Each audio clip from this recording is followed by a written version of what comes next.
Hello, everybody, and welcome to the Fortress of Comic News, episode 213. I am one of your hosts, Chris, alongside the well-caffeinated Mike. Always well caffeinated. Twice a day, actually, and we'll talk a little bit more about that later. Until Friday, I didn't realize that Jupiter's Legacy came out. I guess I thought it was coming out in July or something, but yeah. So,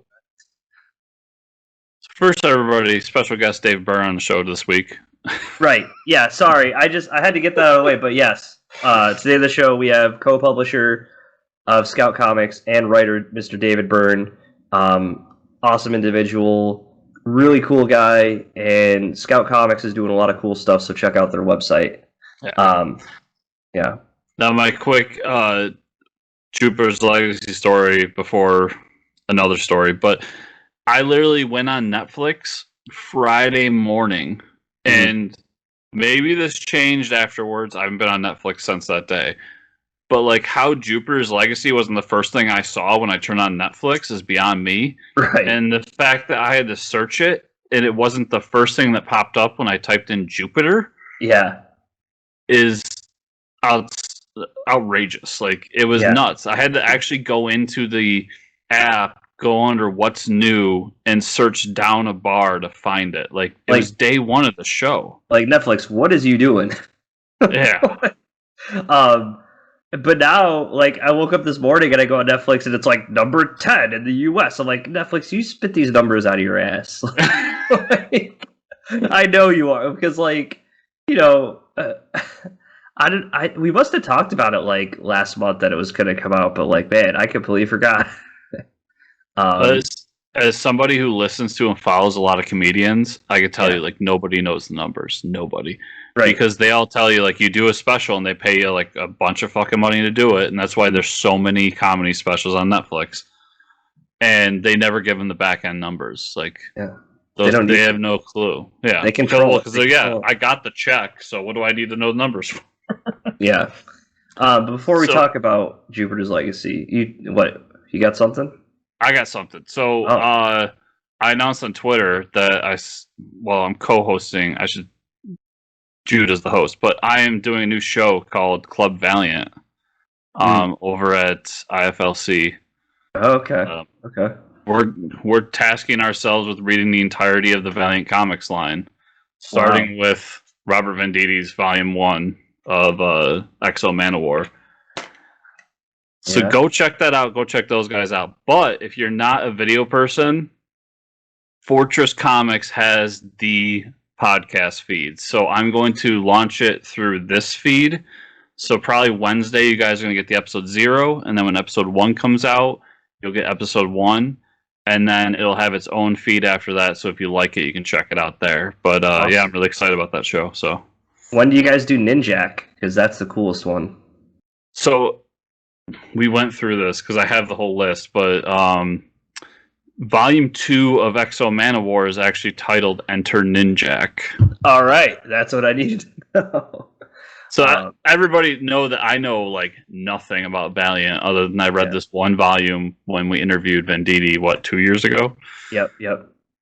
And Eniac doesn't have his own series for a while. Yeah, he I don't know. As a kid, I loved Eniac.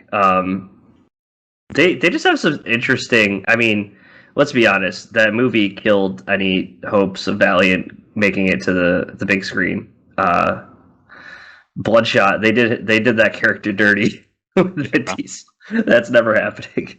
And dude, when I did some research for this, like as we're getting closer to doing episode 0, which we did last night. The current value line is littered with people that we love. Jeff Lemire, Colin Bunn, Robert Venditti, so on and so forth. Yep. If you go back to the original Valiant line, like, dude, Joe Quesada was a part of it. Yep. Like, even the guys back then, like the top tier guys back then, were doing fucking Valiant stuff back then. So it's crazy that like so much great talent went through that place, and I know nothing about it. Right. Yeah, you're making me want to read some of those books too. But I've been reading so many comics lately. It's crazy that I'm finally catching up on stuff. So, well, to anyone that does want to follow along, you can obviously, if you want to support your local comic shop, buy it through them. But Comixology Unlimited has like almost all the Valiant stuff on there, so you can read it for quote unquote free if you're a Unlimited member. Yep, and I'm probably going to jump back on that because it seems to be worth it. And speaking of jumping on it, let's get to the news. Let's do it. All the lack thereof. Loki is now launching 2 days earlier than previously announced, June 9th. I didn't look into that date specifically of why they did that, but June 9th is a Wednesday now instead of a Friday. So, yeah, I don't understand it either. Okay, it's on a Wednesday. Yeah, it's on New Comic Day. But that's cool. Loki 2 days earlier. Yeah, I like the way they did it. They did like a thing on their YouTube. And then Tom Hiddleston just like pops up and be like, "Hey guys, we're gonna do it 2 days early now." And he leaves. And I was like, "Okay." Yeah. He just made 20 grand. All right, so you watched all of Jupiter's Legacy. I'm only on episode 3, so try not to spoil. I mean, I've read the comic series. I will say, first impressions, it's awesome. It's really good, which leads us back to the beginning of the episode of the podcast. We're very confused about how little it was marketed. But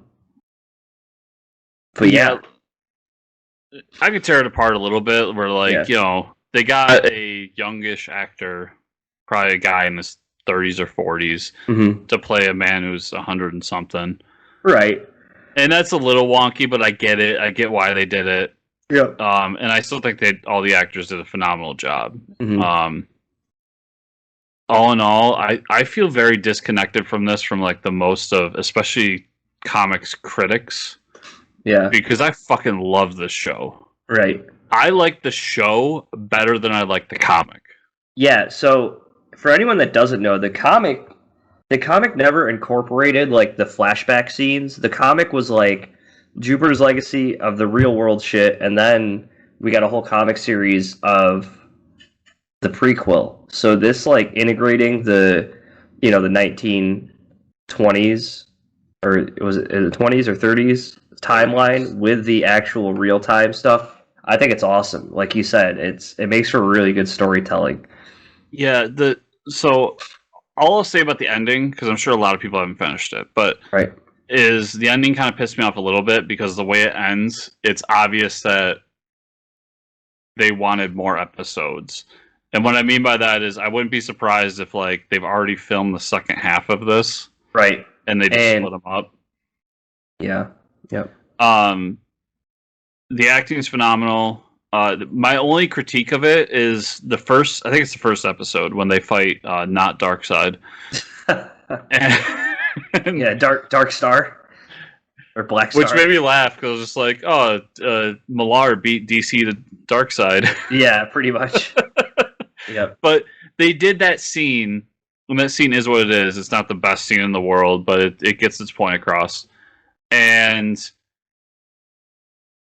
it kind of sets this tone of like this superhero thing, but it's not really that show. It's a show about the passing of the torch through generations. It's exactly what the comic was. Like, right. It was all about the second generation, them being raised by the greatest superheroes to ever live, right, and having to live up to that expectation.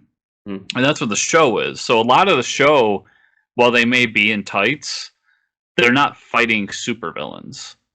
Right. And that happens here and there, but it's not the bulk of the show. With that, I know some people have gone into it being like, I wanted punchy superhero stuff, and were disappointed. And I think that's a lot of the negative criticism I'm seeing. I see. But for me, it hit all the right notes. It hit everything perfectly. I love the acting. Like some of the wigs are weird, but throw that to the side. Dude, I don't care. I got through the first 3 seasons of Arrow. Like, Wigs don't bother me anymore. Yeah. I I loved everything about it. Like the characters are so spot on. Mm-hmm. They they introduce some characters later on that are just amazing. Yep. And the big twist at the end is, although I knew it was coming because I read the comic, it still just hit me in a way that was so perfect. Like, Yeah, I think this is gonna be in the running for one of my favorite things this year. I loved it. that's awesome. I'm glad to hear it because I'm on episode 3 and I absolutely love it. I will say, just to what you said, they marketed this as volume 1 on the front page. So, like you said, they must have filmed a volume 2 and they're holding off on it right now for some reason. Yeah, and I remember too when I was watching it. I was at episode 6, Hmm. and I'm just like, how's this gonna end? Because for some reason in my head I'm like, it's 6 episodes, Right. and I think what that is Disney Plus. Yeah. But I was like, how is this going to end? And I literally stopped the show, went into the thing, noticed it said volume 1, and then was like, oh, it's 8 episodes. Okay, this makes more sense because there's too many like hanging threads to end it now. Mm-hmm. Yeah. Yeah. Watch Super's Legacy. It's awesome. Yeah. The and then Bad Batch came out. I didn't watch that, but what are your thoughts on that first episode? So it's actually first 2 episodes. First 2 episodes, okay. But the first episode is phenomenal. They did it the same way they started Clone Wars. It's basically a movie. It's an hour, 20 minutes. So you're going to sit down for a bit and watch this. That episode was really good. It basically takes place right at when Order 66 happens, and where the Bad Batch were when that happened, and then kind of falls down the branch of like who the main villain's going to be and where the team goes. We get a new character who is another clone like the Bad Batch, in as much as this clone's been tampered with in a way to adjust like his mental abilities, or her mental abilities. I'm sorry, and it's still Kid, so it still has that like Clone Wars like kiddie vibe to it. But I really liked that first episode. It was phenomenal, and it brought back a Jedi that we know from canon. I liked who the villain's going to be, and I don't want to spoil that because it's such a cool twist. If you watch the last season of Clone Wars, then you've developed a rapport with this character, and I'm excited for it to go on. That said, episode 2 was kind of meh. Yeah, damn. Like it was very much a filler episode of like, now that we know who these characters are and where they're going to be, let's put them in a weird farm planet, and then like they have to fight like a not tiger thing. Oh, and that's it. So there's a reason they released it with the first episode. Yeah, I was a little disappointed by that episode, but not every episode of a show is going to be phenomenal. Not every episode of Clone Wars is phenomenal. Far from it. Right. But I'm still excited for the show moving on because that first episode was so strong. Cool. Yeah.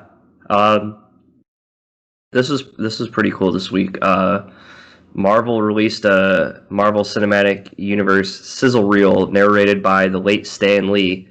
On the reel, we got a quick glance of the MCU history and some new information about the upcoming movies. Oh boy. Most notably from the reel is Black Panther 2 has been renamed Black Panther Wakanda Forever. Captain Marvel 2 is renamed to The Marvels, and we get our first shots of the upcoming Eternals movie. So, pretty cool stuff. Yeah, well, Wakanda Forever, biggest shock of my life. Wait, you mean everybody's saying that after the first one came out? Like, it's also it is a perfect homage to Boseman. Yeah, for sure. Like, that's 20 years from now when we look back on Boseman with all the great work he did outside of this. Right. What's going to be the thing people talk about? Wakanda Forever. Like, yep, exactly. Yep. Captain Marvel 2 being the Marvels, that makes me think that the woman from WandaVision is involved in some way. Okay. Because that character at some point in Marvel history was Captain Marvel. Interesting. So that's an interesting twist there. The Eternals shots, like, we got everybody in their suits. Yeah, right. There's not really much else than that, right? Yeah, it basically looked like street clothes, to be honest. Like, it didn't look like anything all that fancy. Hey, So, street clothes. Wait a second, I read that book before. go back in the time machine. Yep. Travis Holyfield, where are you at? Yeah, where are you at, sir? Yeah. But still, I mean, Eternals. I'll watch it. It's an MCU movie. Right. Yeah. Yeah, that shot didn't do much for me. Everybody was getting all excited about it, and I was like, it just looks like 6 dudes and Laura Croft standing in a room together. Like, I don't. Okay. Oh my God, it's yeah. You got to. I mean, after the years and years of comic book news releases and trailer drops, you got to do a little bit more than that for us. Yeah. You know. I'll get excited when I see some an actual trailer for this. Yeah. That's when you'll see me get excited. We've come a long way since just revealing a Fantastic Four title with like a 4 in the middle of it to know that we can't really be too excited for things. So a comic book podcast I follow and that I am pseudo friends with. The guy's a huge Fantastic Four fan. I don't know if you saw that meme of the Fantastic Four logo, and then behind it comes Captain America 4. Oh, no. That's awesome. I was trolling some people with that online. Oh, my God. I've been having some fun on Twitter. I got into a Twitter spat with Stephanie Phillips because her taste in Pop-Tarts are terrible. Oh, really? Why? What is she like? She was on Stegman and His Amazing Friends. Shout out to her for that because Ryan Stegman's amazing. Yeah. And she said that wild berry Pop-Tarts are the best, and if you disagree, you're wrong. To which I tell her, wild berry is okay, but strawberry is S tier. Fuck everybody else. And listen, I always enjoy a good cookies and cream Pop-Tart. I don't care. You're sick. Wild berry is just the best because it's blue and purple. It's the most fun of all the colors. I'll give you that. You're right on that. But the taste, yeah. I'll take a strawberry any day. That's S tier right there. All right. I'm a man of classics. Okay. Good. Coming for you, Stephanie. Yeah. But with that, let's take a break. And we're back. Awesome. So everybody, check it out. Steak number 3 comes out this coming Wednesday. Yeah. So when you go to pick up your new comics, there it is, waiting for you to order. Buy it. And then go to Scout Comics and buy all the rest of the stuff. Yeah, their digital stuff, like, it's the way it should be. You know, $1 off, you go digitally, you get the PDF straight through them. It's awesome. And they have some good books. I mean, we've interviewed so many other people in the past. You guys know. Yeah. You should know by now if you don't. And with that, let's jump into the comic news or lack thereof again. Yeah. And unfortunately, a sad note. Yeah, this is it's really sad. Comic book artist John Paul Leon has passed away at the age of 49, way too young, after a 14-year-long battle with cancer. He wasn't a household name. He should have been because of the amount of stuff he's worked on. Earth X, Batman, Creature of the Night, and the penciler behind the first appearance of Static Shock, Static 1, number 1. Like this guy was, I mean, he walked between worlds, right? He was in Marvel and he was in DC, and he was there at the dawn of Static Shock. Like, amazing work. Yeah, and I made jokes in the past about Static Shock, but it sucks that he won't be there for the movie that they're making. Right. Yeah. Like, he's basically one of the co-creators that character, and he's just not there. So that sucks. But dude, everybody go check out Earth X. Earth X is one of my favorite Marvel events ever. Designs by Alex Ross, Kurt Busiek's the writer. It's just a fantastic story. And then Creature of the Night, like, that's going to be on top of everybody's Batman list forever. Like, at least a top 10 story. Yep, so that's a great one. The dude's done work, and he's well loved in the industry. Oh, for sure. I don't know if you were on Twitter the day he passed, but everybody was talking about him. And Yep. Really sad It stuff. sucks. Way It sucks. too young. Like you said, 49 and 14 years with fucking cancer. Yeah. And to put that in context, he's not, when he developed cancer, he's not much older than I am right now. Right. So all I can say is fuck cancer. Seriously. Moral of the story. We don't take many political stances on this show. But that's one of them. Damn it. But one I can stand behind firmly, and if you disagree with me, fuck you, is fuck cancer.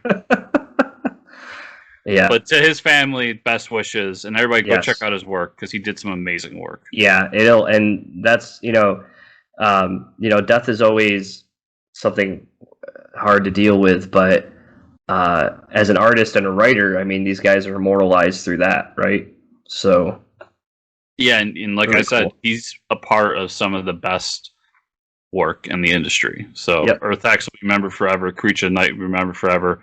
Mhm. And Sack Shock's about to be a $500 million movie. So Yep, I agree. With that, let's talk about the comics we read this week. yeah, boy. I didn't even get to all of them. I gotta apologize to Cullen Bunn because his book is sitting in my Comixology app. Eden, I have Eden ready on the bench. I'll read it for next week. But I'll start with Batman 108. This is Tinian and Jimenez. I will say I didn't even read the Ghost Maker story in the back of it. I just had no interest. Basically, Batman goes undercover and meets the person behind the movement going on. Her name is Miracle Molly. She makes tech enhancements for all the people that are like, causing all the crime and issues in Gotham. Basically, all these people that are part of the collective, or I can't remember what their name is, they get their brains wiped, so they don't remember the past, and she likes it that way. She like has this talk, and she knows Batman. She knows it's Batman, like, because he's undercover, but like she takes him on this like floating platform ride, and he isn't even phased by it. And she's like, "I know you're Batman." He's like, "Why?" He's like, "Because I took you on this floating platform, and you didn't even flinch." And he's like, "Oh yeah." But the bigger story here is the magistrate is finally making its presence in Gotham, and they start with the cop that was attacked at the Joker gassing at Arkham Asylum, and he's lost his legs, like he can't walk, he's paralyzed. So magistrate says we could basically give you an enhancement and make you walk again if you'll be our if you'll be our new, like, magistrate 01 or whatever the 01 dude they call him. But he's going to be the first new warrior in the line of the magistrates, and that's who kind of what we saw in the Futures wasn't Futures End or the whatever the hell that was, but Future State, yeah. So he's pretty much brainwashed. He's like, I don't care what you do to me, and it's going to be really painful. I don't care. I want to walk again. So they're pretty much got him brainwashed to where they're like, okay, we're just going to kill all the vigilantes in Gotham. It was okay. Cry. Such a good description, followed by, yeah. It was okay. It was okay. I want to make sure everybody knows what's going on. Crime Syndicate number 3, Andy Schmidt, and this is McGowan, and then a side story by Schmidt and Brian Hitch on the art.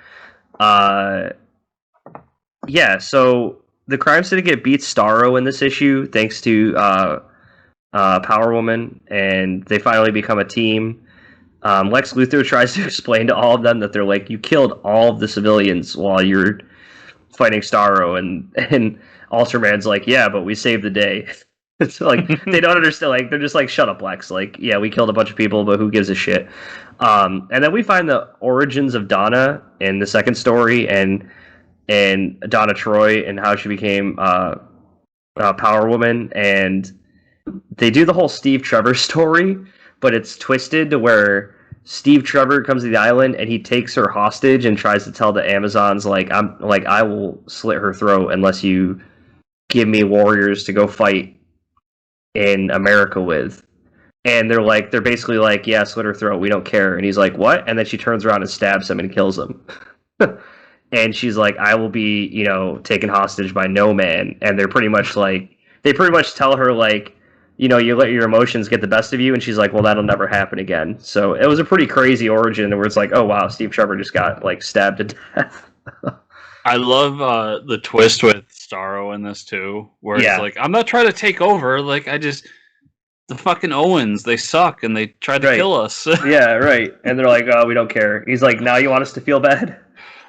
Crime Syndicate's awesome. Yeah, Crime Syndicate's so good. Swamp Thing number 3. This is Ram V and Mike Perkins on the art. We know that Levi is the new champion of the green. And his friend Jennifer is like, well, let me give you an MRI because you're having all these crazy nightmares. You don't know what the hell's going on. Basically, while he's going under the MRI, he creates all this foliage in the room, and it gets a hold of his friend Jennifer, and she goes into the green with him. So they're both in the green, like in a trance state. And it's a whole different world. And he meets 2 different poison ivies. There's poison ivy, and then there's regular ivy. And regular ivy is kind of leading him around the green, showing him everything. And poison ivy shows up. They get in a fight. And then he ends up meeting Alec Holland. Alec Holland's down there, the original Swamp Thing. And he pretty much says to him, like, I need to explain everything to you before it's, we have the time. But also your friend Jennifer is in trouble. Someone by the name of Woodrue finds her because he's trapped in the green as well. So if anybody knows, Woodrue's is the Swamp Thing's like arch nemesis. So we'll see what happens there. But hopefully we get a little more exposition on what's going on from Alec Holland. It's cool to see him and kind of passing the torch. Suicide Squad 3, number 3 with Thompson and Panseca on the art. The whole premise of this issue is they need to get a speedster on the team. So they go for Bolt, who's part of the Teen Titans. And the side story here is everybody's kind of creeped out by Superboy because they're like, well, why is he helping out Amanda Waller? And he seems like a psycho, which he kind of is. They try to catch the speedster. He gets away. She gets away to the Titans Tower, and then they're like, well, what do we do now? Well, Red X shows up at the end and is like, hey, I know how to get into Titans Tower and defeat the Titans, so let me help you out. I mean, it is Red X, so I was getting original cartoon Teen Titans vibes, which was awesome. Yeah, which is why they brought Red X into the DC universe. Yeah, and pretty much, Suicide Squad's awesome, and I really like that they have Peacemaker involved, and he's kind of like the butt of the jokes. Like, nobody takes him seriously, but he's actually like really good at his job. So it's like a funny joke that's going on. And then I caught up on Wrong Earth, Night and Day, issues 3 and 4. This is Tom Pear and Jamal Iqbal on the art. Basically, there's another version of their arch villain, number 1, and he captures Dragonfly and Dragonfly Man. But he pretty much isn't the mastermind behind everything. They get free and fight, and Stinger shows up. Well, Stinger thinks that Dragonfly Man is the original Dragonfly in a new suit, because that's what he tells him, but it's not really the original Dragonfly. So he's kind of confused on which one's which, because this is the sidekick, the Robin, basically, from Earth Alpha, and the guy from Earth Omega is tricking him. So basically, these guys get in a fight over who gets to keep Stinger and who really cares about him. And then while they're fighting, Man Dragonfly shows up, a third one, and he's got like a futuristic suit, almost like Batman Beyond style. That's fantastic. He splits them up and is basically like, there's more Earths, is what we find out in this issue, which is awesome.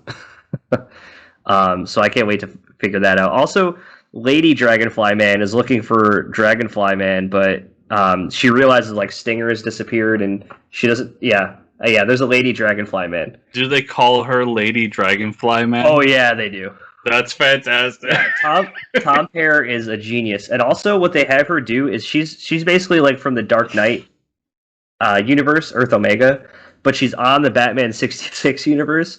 So instead of being like the Earth Alpha is very happy and go lucky like the Batman 66 universe, but also it's very sexist, because they basically embodied like the 1940s.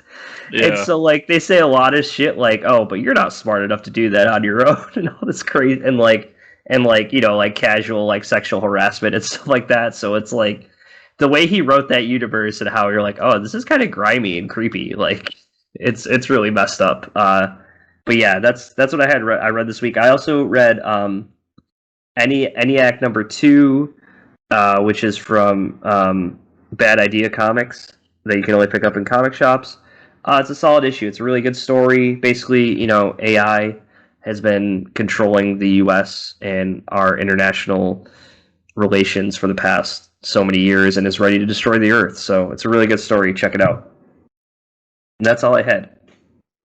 So I read all of Legends of the Dark Knight. That's numbers 1 through 6 that Derek Robertson did, and I'll say I really liked it. I thought the ending was a little weird, but all in all, I thought it was a good, solid Batman story. And I like the Riddler and having his girlfriend, and then kind of tricking Batman at the end there that he did. I thought it was a solid series, and I like Derek's Batman. Yeah, I like the way he draws Batman. I really like the way he draws Joker, though. Yeah, his Joker is like, it's got this classic vibe to it, but it's his own at the same time. I love it. What number was that you read? I read all 6. Oh yeah, and that's the one I forgot I did read this week. I read the last one with Quiz. Yeah, that was a pretty good story. And I think didn't you told me the next issue is going to be Stephanie, right? Yeah, Stephanie Phillips is taking over. Yep. After that, I read The Good Asian #1. This is from Image Comics. This is a crime noir story taking place in the late 30s, so like right before World War II. And all in all, I really liked it. It's about this this Asian detective whose entire job is basically he's kind of just a puppet of the police department, where they send him in to kind of snitch on other Asian people. So it's dealing with these weird racial stereotypes and racial issues of the 30s and 40s, centered around Asians. And the writer, I wish I could remember his name, but I know that he himself is also Asian. And my only gripe about the whole issue, and it's necessary to get into the story, but it's done kind of clunky. So I found it interesting, but the way it flows in the comic didn't do what it wanted to do. Was they tell you a history of Asian immigration into America, going back to like the mid 1800s, where there was like real and true immigration bans on a lot of Asian countries, specifically China, and how they had to go through these kind of camps. And this is all prior to World War II, so we're not talking about Japanese concentration camps. They had to go into these camps to kind of prove that they were citizens, and it's drawing a fine like line, kind of parallel line to what we're dealing with today with the Mexican border. Yeah. Not to get too much into it, but I liked how he laid it out, and that these are the facts, these are what happened, and that kind of sets us up to where we meet our character in one of these camps, and he's able to leave because he's kind of a snitch and he's needed by the cops. But I thought he could have handled it a little bit better, because it's laid out very much like bullet point facts instead of kind of flowing into the story. Right. That said, I like the issue altogether, and I want to see where it goes from here, because it's definitely something unique, and it's introducing things I never known. Basically, Chris's gripe with the story is, I don't want to see the facts presented as facts. I want it as a story. It's too much like a textbook, damn it. The irony is I have these critiques of it, and you're right. Everything you said is correct. But then after the fact, I went online and I looked at textbook facts about what happened because I wanted to learn more about it. Yeah. But in terms of like a story, it just didn't flow very well. Right. No, I get what you're saying. And then I got Marjorie Finnegan, Temporal Criminal, #1. Nice. This is from AWA Upshot Comics, and this is a new Garth Ennis book. Cool. Mike picked this up. Okay. So we got this character, Mallory, or I keep calling her Mallory, Marjorie, who goes back in time and steals things. And it's funny because he explains his how she doesn't just like fuck up the timeline Uh-huh. by giving her this device that she refers to as the unfucker. Oh, awesome. And basically, like, whenever you take something out of time, it just replaces it and fixes the time stream. Oh, that's And nice. that's basically Garth's way of being like, I don't want to deal with this shit. I just want to tell a fun story. Right.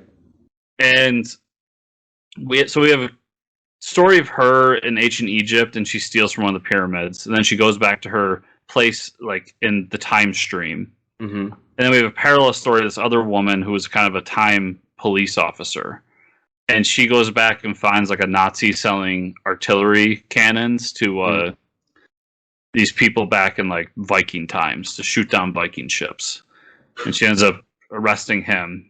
And then there's a big twist at the end where we find out they're actually sisters. If you like The Boys and you like Garth's writing, Mm-hmm. I think it flows right in with that stuff. Like, it's obviously Garth. Yep. The dialogue reminds me so much of The Boys and just how people talk and interact with each other. Obviously, no superheroes, but Right. I highly recommend it. And it's a 8-issue miniseries. So Nice. I'll save that for last. Star Wars: War of the Bounty Hunters, Alpha #1. This is setting up a 4-month, 32-issue crossover event through all the Star Wars books. Oh, God.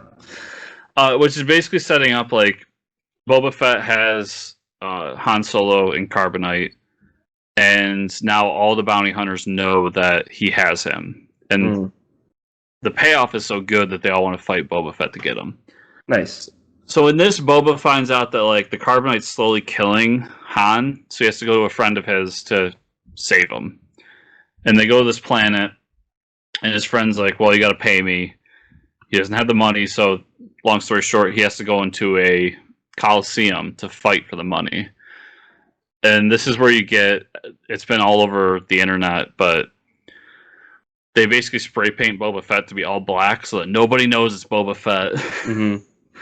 And so this whole issue is him like fighting in the Coliseum, which is pretty badass because it's just Boba Fett killing people page after page. That's awesome. And then the end of the book, we kind of set up that somebody has gone and killed this friend of Boba's and stolen Han. Oh.